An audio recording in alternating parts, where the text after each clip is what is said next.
বন্ধু বান্ধৱীসকল আজি মোৰ ভিডিঅ'টো হ'ল বহুত দুখৰ। আজি ৰাজীৱ হদিয়াৰ বিষয়টো লৈ পেলাই সকলোৱে মনত ভাঙি পৰিছে, সকলোৱে হুকৰ চাহ পেলাইছে। আজি বহুত দুখৰ বিষয় হৈ পৰিছে। আজি গুণী জ্ঞানী মানুহ আঁতৰি পেলাই আমাৰ অসমৰ আৰু ৰাইজৰ বাবে বহুত এটা ডাঙৰ হানি হৈছে। ওপৰত হেলিকপ্টাৰখন চলি আছে কাৰণে অকণমান মাতটো অকণমান ক্লিয়াৰকৈ শুনা নাই হয়তো আপোনালোকে বন্ধু বান্ধৱীসকল।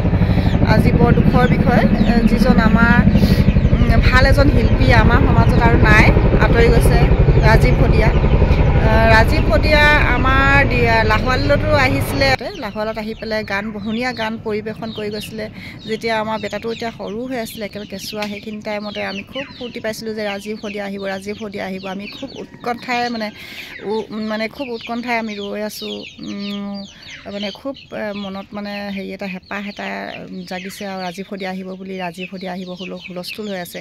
ৰাজীৱ হদিয়া আহিব বুলি আমি মনত বিৰাট ডাঙৰ এটা ধুনীয়া হেঁপাহ কৰিছোঁ। গাঁৱৰ সৰু ডাঙৰৰ পৰা আদি কৰি সকলোৱে ৰাজীৱ হদিয়া আহিব বুলি বেলেগ হেঁপাহ কৰিছে আৰু। কাৰণ ৰাজীৱ হদিয়াই মাটি ভেটি কাৰণে আৰু দেশৰ কাৰণে গান ৰচি থৈ গৈছে এজন মানুহ, যিজন নেকি আমাৰ জাতিটোৰ কাৰণে বহুত এটা ভাল এটা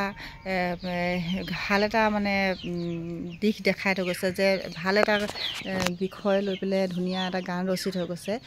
মানুহৰ জাতিটোৰ বাবে বহুত কথাই কয় ৰাজীৱ হদিয়া। আৰু এতিয়া চাওক, এইবিলাক যিখিনি কথা তেওঁ কৈ আছিলে বা যিখিনি গান আজি গাই থৈ গ'ল বা যিখিনি কৰি থৈ গ'ল সমাজৰ কাৰণে, আজি সদায়ে জীয়াই থাকিব। তেওঁ আমাৰ চকুত সদায়ে জীয়াই থাকিব, সদায় চিৰস্মৰণীয় হৈ ৰ'ব। তেওঁ য'তেই যায় তাতে ধুনীয়া গান পৰিৱেশন কৰে, সকলোৱে মন চুই যোৱা, অন্ত চুই যোৱা গান গায়। আৰু মানুহজনো খুব আকৰ্ষণীয়, মানুহৰ লগত খুব সোনকালে ওতঃপ্ৰোত হিচাপে মানুহৰ লগত থাকিব পাৰিছিলে আগতে খুব ধুনীয়াকৈ।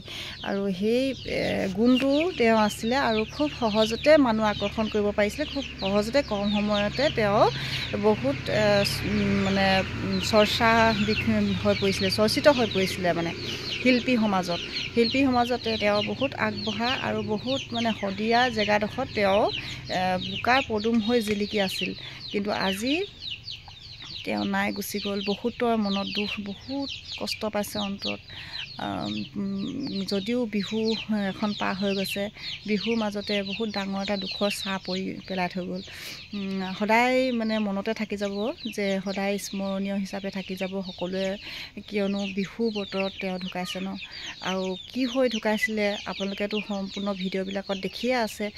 হঠাতে বুকু বিষ হৈছিলে, বুকু বিষ হোৱাৰে তেওঁ মৃত্যুৰ কাৰণ হৈ পৰিল। আৰু হঠাতে ধৰ মাৰ হৈ অক্সিজেন দিয়াও আমি দেখিছোঁ, বাতৰিবিলাকত আমি প্ৰায় পাই আছোঁ। আৰু অক্সিজেন দিয়াৰ পাছতো তেওঁক বচাব নোৱাৰিলে। বুকু বিষটোৱে তেওঁৰ কাল হ'লগৈ হয়তো। বেয়া লাগিল, বুকু বিষতে তেওঁ গান আধাতে ৰ'বলগীয়া হৈছিলে। গান পৰিৱেশন কৰি আছিলে, সেইখিনি সময়ত আধাতে ৰ'বলগীয়া হৈছিলে। আৰু খুব দুখৰ বিষয়, মানুহক সকলোকে ধুনীয়া এটা ফূৰ্তি দিব পাৰিছিলে, ধুনীয়াকৈ ফূৰ্তিৰ মাজতে সময়বিলাক পাৰ হৈ আছিলে। হঠাতে তেওঁ এনেকুৱা এটা পৰিস্থিতি হ'ব বুলি কোনেও জনা নাছিলে, কোনেও ভবা নাছিলে, কোনেও তেনেকুৱা এটা হ'ব বুলি। ৰাজীৱ হদিয়া হঠাতে এই বয়সতে যে মৃত্যু মুখলৈ যাব পাৰিব বুলি।